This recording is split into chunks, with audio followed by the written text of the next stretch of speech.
In the past decades, women are useless, powerless, and futile. Women's right and freedom doesn't exist. Actually, women do exist, but doesn't acknowledge. They have no right to vote, no right to own, no right to speak, and no right to express their feelings. In short, women are just women, nothing else. Opportunities only granted for men. While women are lack of educations and has a poor life chances, they are prohibited to be engaged nor participate in economics and political issues. This kind of cultures that everyone used to live with make women's life miserable and also put their life into danger. Sexual harassment, physical and sexual violence, discriminations, and gender inequalities are done without justice. Women all over the world has been fighting for their rights, and finally, their voice was heard.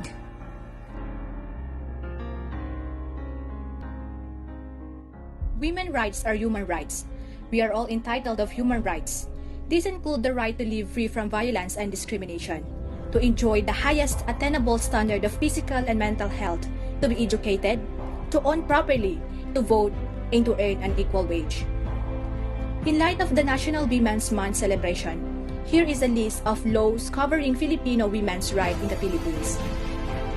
105-day expanded maternity leave law. Signed into law on February 2019 by President Rodrigo Duterte, Republic Act 11210, or the expanded maternity leave law, extend the previous 60 days, or 78 days for cesarean section delivery for women workers in the private sector, paid maternity leave to 105 days. The prohibition of discrimination against women.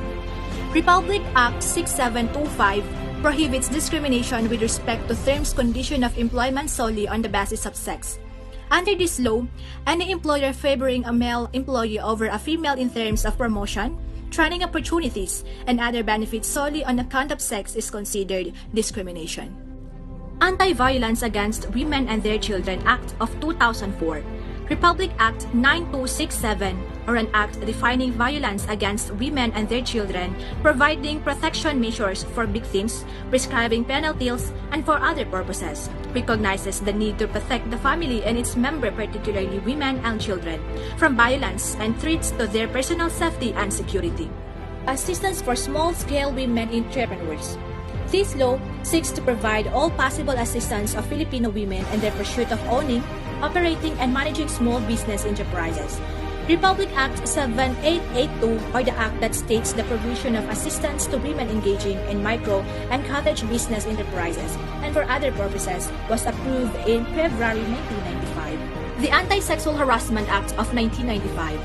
Republic Act 7877 addresses the issue of sexual harassment committed in employment, education, or training environment. It was signed into law on February 14, 1995 under former President Fidel Ramos administration.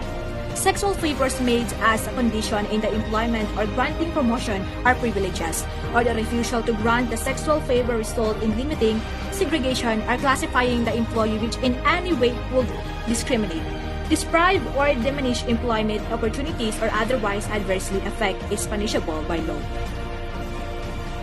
The Anti-Rape Law of 1997 states that any person having carnal knowledge of a woman through force, threat, by means of grave abuse of authority will be punished. Rape Victim Assistance and Protection Act of 1998 declares the policy of the state to provide necessary assistance and protection for rape victims. Magna Carta of Women RA 9710, the law seeks to eliminate discrimination through the recognition, protection, fulfillment, and the promotion of the rights of Filipino women. National Women's Day RA 6949 declares the 8th day of March every year and a special working holiday. Women's nowadays are more competitive and respectable in the world of industry. In fact, they have a lot of contribution to our country. Even though women's right has not fully performed, we, women, are afraid no more. There's a law that protects us, gave us confidence to stand straight. I stand for women. I stand for women. We stand for women. We stand for women.